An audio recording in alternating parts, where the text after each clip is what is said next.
Pemirsa, sebelum kita lanjutkan dialog, kita dengarkan dulu pernyataan Presiden Prabowo soal kenaikan PPN 12% berikut ini. Tarif PPN dari 11% menjadi 12% hanya dikenakan terhadap barang dan jasa mewah, yaitu barang dan jasa tertentu yang selama ini sudah terkena PPN barang mewah yang dikonsumsi oleh golongan masyarakat berada, masyarakat mampu. Contoh, pesawat jet pribadi itu tergolong barang mewah yang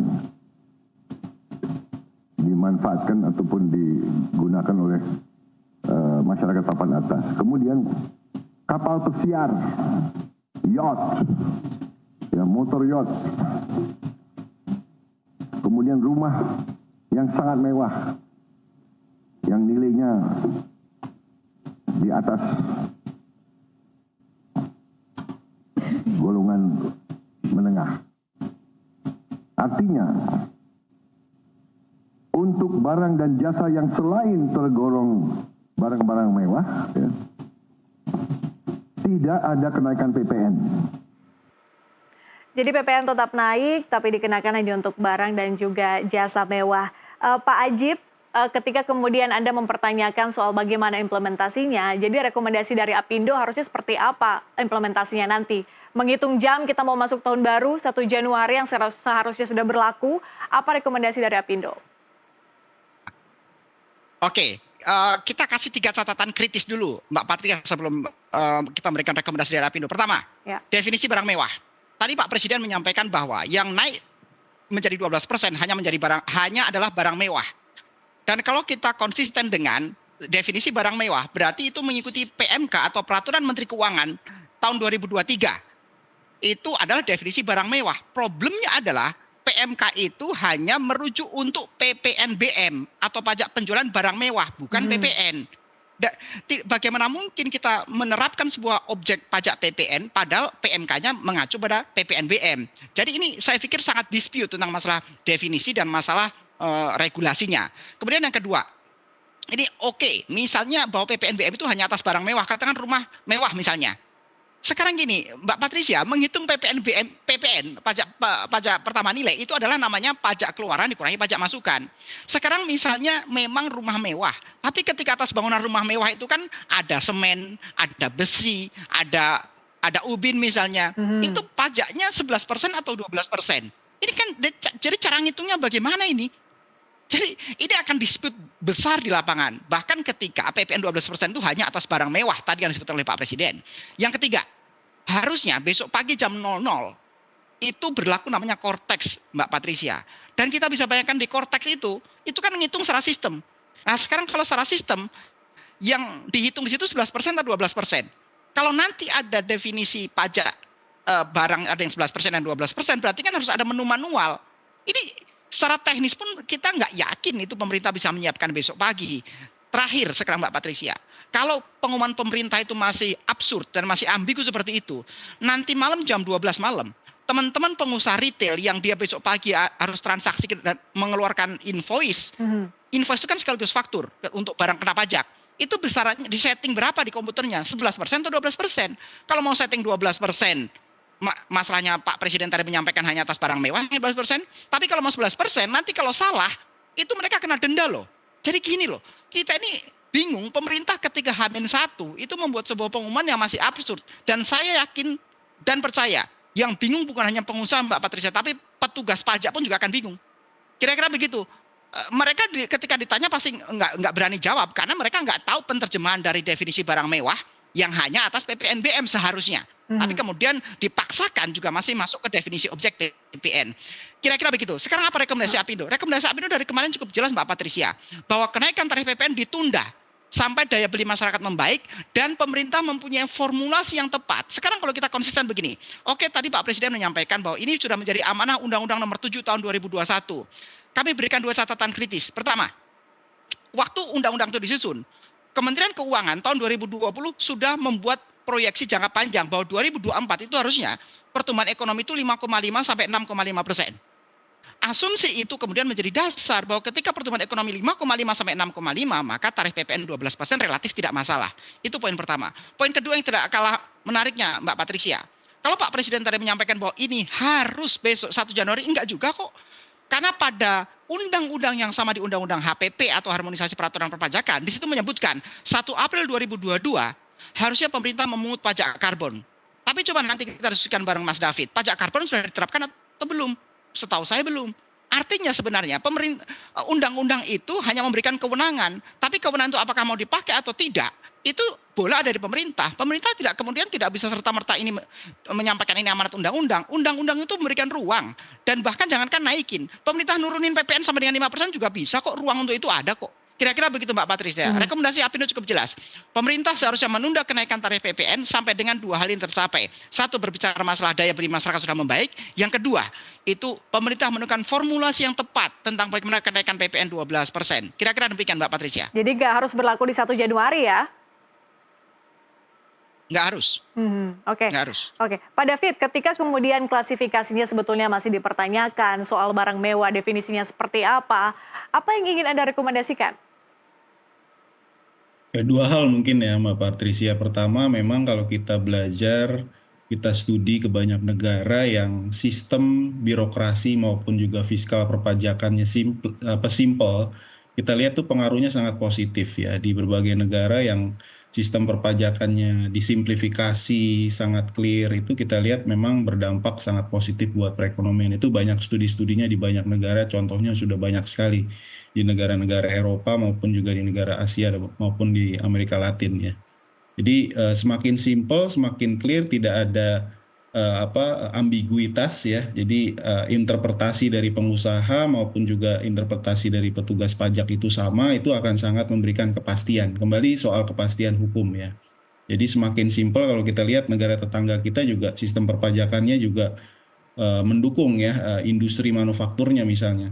Jadi kalau untuk PPN ini memang kalau kita lihat studinya di banyak negara, contohnya di India, yaitu mereka mengubahkan sistem perpajakannya karena memberikan disinsentif juga sebenarnya untuk beberapa sektor, terutama manufaktur ya. Jadi kalau kita mau dorong manufaktur memang harus disimplifikasi, itu satu.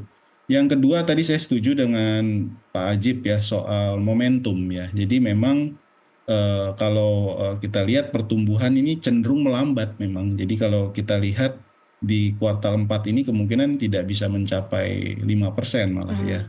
Walaupun kita lihat dari sisi pertumbuhan nominalnya memang meningkat ya. Jadi harga-harga memang udah kecenderungan meningkat, tapi dari sisi volumenya ini belum. Jadi kita lihat ini momentumnya juga di saat harga komoditas baru saja ingin meningkat ya. Jadi ada beberapa yang sudah meningkat seperti CPO, coklat maupun juga kopi ya. Tapi untuk produk komoditas yang lain ini masih relatif stagnan. Jadi memang kalau kita lakukan peningkatan pajak memang bisa membantu kepercayaan investor terhadap kondisi fiskal kita di satu sisi. Tapi di sisi lain ini akan memberatkan juga daya beli karena kita tahu 55% dari ekonomi kita itulah sektor konsumsi. Jadi kalau misalnya konsumsinya menurun itu pasti akan mendorong juga penurunan di berbagai sektor ya, termasuk juga sektor manufaktur yang ujung-ujungnya nanti malah tadi ya soal PHK tadi ya, PHK-nya sudah yang di labor intensif ini banyak mengurangi ya, intention atau keinginan pengusaha untuk melakukan penambahan capex itu bisa menurun ya, dan pada akhirnya juga penyerapan tenaga kerjanya akan menurun juga Mbak Patricia.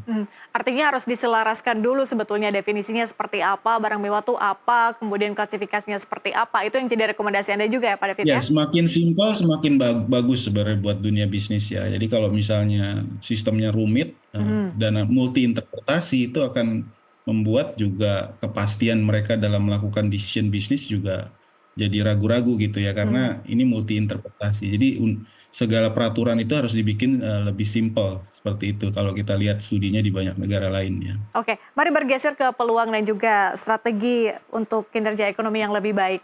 Saya ingin ke Pak Ajib. Pak Ajib, sektor yang punya peluang untuk tumbuh di 2025, sektor apa saja nih Pak? Oke, kalau kita lihat dari program pemerintah sebenarnya Mbak Patricia, tentang bagaimana gagasan dari Pak Prabowo misalnya untuk mendorong ketahanan pangan misalnya, ketahanan energi, maka tentunya sektor-sektor bisnis yang terkait dan seluruh bisnis turunannya terkait dengan program dan arus besar pemerintah, tentunya itu akan menjadi sektor yang sangat menarik. Berbicara ketahanan pangan, berbicara sektor agriculture, berbicara masalah fishery, farming, perkebunan, kemudian berbicara energi, apalagi juga termasuk energi baru terbarukan, itu juga tentunya semua sektor itu yang akan menjadi sektor primadona dan bisa bertumbuh ke depannya. Termasuk sektor-sektor turunannya, termasuk penopangnya. Termasuk misalnya berbicara masalah teknologi dan lain-lain. Karena teknologi bukan sekedar bisnis, tapi dia menjadi penopang bisnis yang lain. Jadi artinya begini Mbak Patricia, tinggal kita lihat bagaimana orientasi dan fokus dari pemerintah. Itulah yang sektor-sektor yang akan menjadi sektor andalan untuk bisa bertumbuh dengan baik ke depannya. Dan sebenarnya Mbak Patricia, pemerintah sudah dalam rel yang benar. Karena memang Indonesia mempunyai sebuah competitive advantage ada di sana. Bagaimana nilai-nilai sumber daya alam kita juga sangat luar biasa. Satu sisi kita juga punya local domestic demand yang juga akan bisa langsung masuk. Jadi ketika pemerintah bisa fokus dengan membangun ekosistem bisnis dan membangun hilirisasi, serta bisa membangun connectivity antara UMKM dengan industri, maka ini akan menjadi sebuah nilai tersendiri. Paling tidak kita mempunyai 5 catatan untuk kita bisa mendorong pertumbuhan ekonomi bisa lebih agresif. Pertama berbicara masalah peningkatan kualitas sumber daya manusianya tentunya Mbak Patricia. Kemudian kita fokus dengan bagaimana peningkatan lapangan kerja yang berkualitas. Kemudian kita fokus dengan bagaimana sektor ekonomi lokal kita juga bisa bertumbuh dengan baik. Dan tentunya sektor bagaimana bauran kebijakan fiskal moneter itu juga bagus. Poin-poin itu yang akan mendorong bagaimana sisi-sisi keunggulan-keunggulan yang dipunyai oleh Indonesia itu bisa fokus teroptimalkan atau nilai tambahnya secara maksimal. Sehingga kita bisa melakukan transformasi ekonomi dengan melakukan substitusi impor dan orientasi ekspor. Karena itulah yang akan membuat ekonomi kita bisa tumbuh secara sustain. Demikian Mbak Patricia. Oke, terakhir Pak David, peluang ekonomi yang bisa dimanfaatkan di tahun 2025 apa nih kira-kira? Ya, saya pikir pertama optimalisasi juga tadi dari sisi pendapatan negara. Kalau kita misalnya tadi tidak jadi menaikkan PPN, ya kita harus optimalisasi mungkin salah satu misalnya soal underground ekonomi ya. Ini sebenarnya potensi cukup besar dari underground ekonomi ini yang kita belum garap ya. Jadi jangan berburu di kebun binatang terus gitu ya. Kita harus juga lihat segmen-segmen lain yang belum tergarap dari sisi penerimaan negara.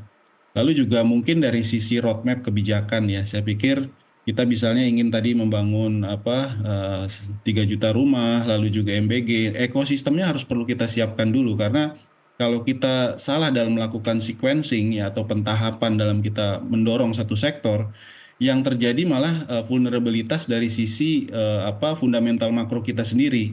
Contohnya misalnya kita mendorong sektor perumahan.